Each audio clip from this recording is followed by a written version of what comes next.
Some people have been hurt so much empilweni, so much so that you know what, you find ukuthi they are now forever on defense mode.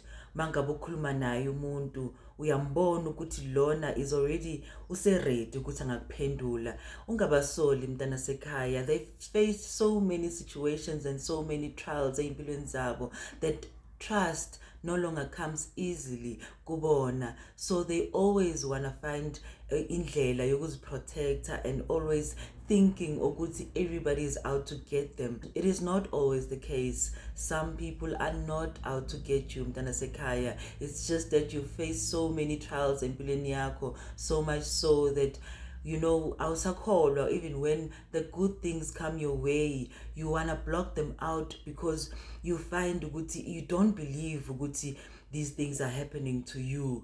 Nawe, you are capable of getting the good out of impilo. Trust will come again empilweni yakho. Yes, you've heard izimo that made you, you know, feel as if yazi awusoze wakwazi ukuthi uthembe abanye abantu empilweni yakho, even those that come with genuine hearts kuwe. You find yourself shutting them out because you feel as though everybody is out to get you. It's not your fault mntana sekhaya. It's because of the things that you've had to face, the things that you've had to go through.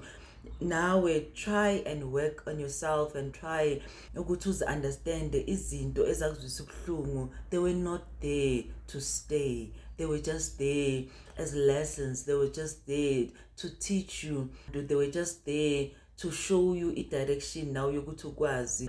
You don't always have to be on that defense mode. It will ruin izinto for wena. You don't always have to feel as if you have to protect yourself nje even from people bangaqondile ukukuzwisa ubuhlungu. Bakhona abantu that come to you ngendlela yeqiniso. You just need to know the difference. You just need to know ukuthi ungazitholi sewuqhelisa abantu abaze ngokweqiniso empilweni yakho ngenxa yokuthi wena uke wazwiswa ubuhlungu before.